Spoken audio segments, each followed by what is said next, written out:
کی منزل تھی جہاں الواح نازل ہوئی تھی، علم کا ایک خارجی مظہر، ورنہ مصطفیٰ صلی اللہ علیہ وآلہ وسلم کے لیے کوئی لوح نازل نہیں ہوئی، بلکہ آپ کے قلب پر قرآن نازل ہوا۔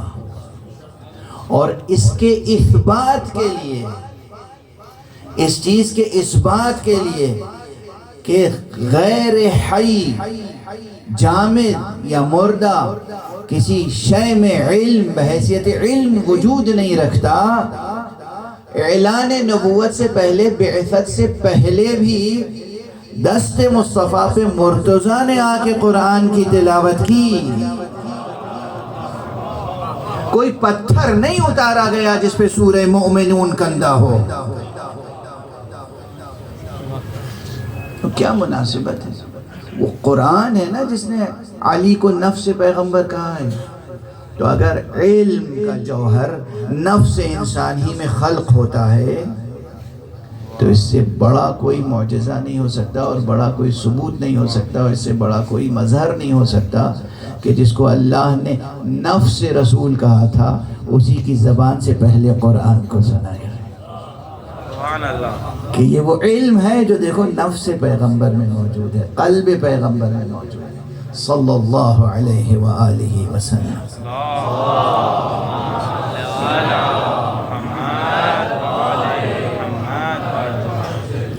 یہ درمیان میں ایک بات آ گئی تھی تو میں نے عرض کر دیا کہ علم کا تعلق ظرف زندگی سے ہے، حیات۔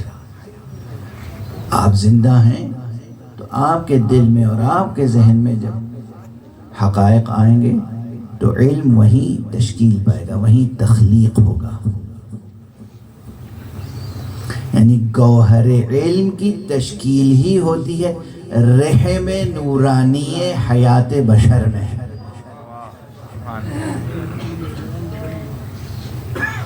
اور اب دوسری بات کریں کہ علم ایک وجودی حقیقت ہے اور ظرف حیات میں ہوتا ہے، یہ حیات سے باہر نہیں۔ اب علم کلام سے کیسے جڑی ہوئی؟ کئی حیثیت سے یہ بحث جڑی ہوئی، چونکہ علم کلام میں جب صفات باری کی بحث کرتے ہیں تو پھر تمام صفات کو سمیٹ کے دو صفتوں میں لاتے ہیں، علم اور قدرت، اور پھر کہتے ہیں علم اور قدرت حیات کے ظرف میں پائے جاتی ہیں یہ دونوں صفتیں۔ غیر حی نہ قادر کہلاتا ہے نہ غیر حی عالم کہلاتا ہے۔ پہاڑ میں بڑی مضبوطی ہوتی ہے مگر اس مضبوطی کو قدرت نہیں کہتے۔ پہاڑ مضبوط، فولاد مضبوط ہوتا ہے، سخت ہوتا ہے، لیکن فولاد کو قادر نہیں کہتے۔ اس کے معنی ہے کہ علم اور قدرت دونوں دوام ہیں، اور دونوں کہاں پائی جاتی ہیں صفتیں؟ ظرف حیات میں۔ حیات میں اللہ سبحانہ وتعالی حی ہے، چونکہ وہ حی ہے اس لیے وہی عالم ہے، وہی قادر ہے۔ چونکہ وہ حی ہے اس لیے وہی علیم ہے، وہی قدیر ہے۔ اور پھر جس کو اس نے اپنی حیات کا مظہر بنایا ہے وہاں بھی آپ دیکھیں گے کہ ساتھ ساتھ علم اور قدرت کا وجود پایا جاتا ہے۔ اور خود علم اور قدرت میں بھی وجودی رشتہ ہے۔ جتنے صفات ہیں وجودیہ سب ایک دوسرے سے متحد ہیں۔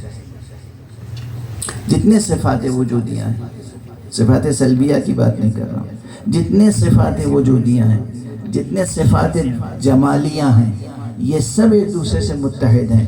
گویا ایک ہی گوہر ہے، ایک طرف سے اس پہ شعاع پڑی تو وہ تابانی جو پیدا ہوئی اسے آپ نے علم کہہ دیا، دوسرے زاویے سے شعاع آئی آپ نے اسے قدرت کہہ دیا، تیسرے زاویے سے شعاع آئی آپ نے کسی اور صفت کا نام دے دیا۔ گوہر ایک ہے اور اس کے پرتو، اس کی تجلیاں الگ ہیں۔ اب اس نقطے کا علم اخلاق سے کیا تعلق ہے؟ علم اخلاق سے یہ تعلق ہے کہ جناب والا اگر ہم اپنے کو ایک متوازن با اخلاق انسان بنانا چاہتے ہیں، ٹھوس اخلاق کے ساتھ، دکھاوے کا اخلاق نہیں، دکھاوے کے اخلاق تو بس وہی ریاکاری ہوتے ہیں اور کیا ہوتے ہیں۔ اگر واقعاً با اخلاق شخصیت بننا ہے تو اپنے ذہن سے تضادات کو مٹانا ہوگا، اپنے وجود سے تضادات کو مٹانا ہوگا، اور یہ ریکگنائز کرنا ہوگا، یہ رجسٹر کرنا ہوگا، یہ سمجھنا ہوگا، اور اس کا لسانی اور وجودی دونوں سطح پہ اعتراف کرنا ہوگا کہ صفات میں تضادات نہیں ہیں۔ اب بات کہاں تک جا رہی ہے دیکھیے۔ مولا علی علیہ السلام کے فضائل عموماً جو ذاکرین بیان کرتے ہیں اس میں ایک خاص اسلوب یہی ہوتا ہے، اور صدیوں سے چلا آ رہا ہے اور چل رہا ہے اور چلتا رہے گا غالباً، کہ جناب والا علی علیہ السلام کی شخصیت یہ ہے کہ جس میں متضاد صفتیں موجود تھیں۔ پوچھے کیا متضاد صفتیں موجود تھیں؟ تو کہتے ہیں مثلا وہ عالم تھے، جتنے بڑے عالم تھے اتنے ہی بڑے شجاع تھے۔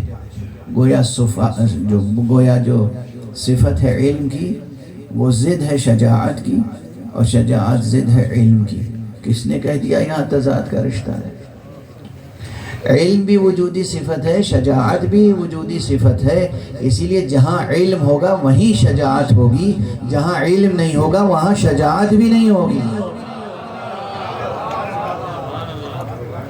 تاریخ میں جنگوں کے مناظر دیکھ لیجئے، جس کے پاس علم تھا اسی کا قدم میدان میں جمع رہتا تھا، جس کے پاس علم نہیں تھا وہی تو فرار کرتا ہوا نظر آتا تھا۔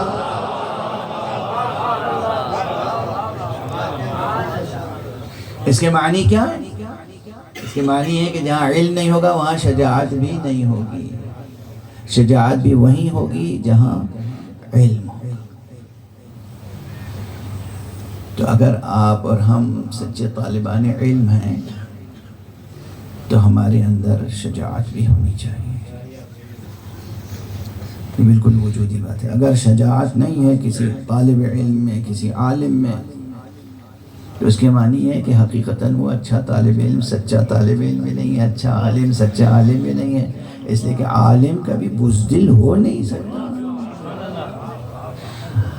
عالم ہوگا سچا تو وہ شجاع بھی ہوگا، اور اگر شجاع نہیں ہے تو پہلا ہی مسئلہ ہے کہ ابھی علم پختہ نہیں ہوا۔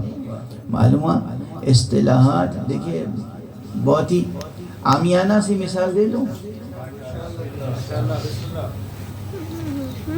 لوگ دوائیں کھاتے ہیں یا غذائیں کھاتے ہیں، یہ غذا اندر جا کے بالکل اپنی شکل بدل دیتی ہے، کیونکہ جوہر غذا کی جو ہے، غذا کا جوہر جو ہے وہ رزق جاں بن جاتا ہے، اور جو اس میں سے ایسی چیز ہے کہ اس میں نفس انسانی کا، وجود انسانی کا جوہر اور بننے کی صلاحیت نہیں ہے، وہ انسان کے جسم سے خارج ہو جاتا ہے، لیکن اس کی شکل بالکل تبدیل ہو چکی ہوتی ہے۔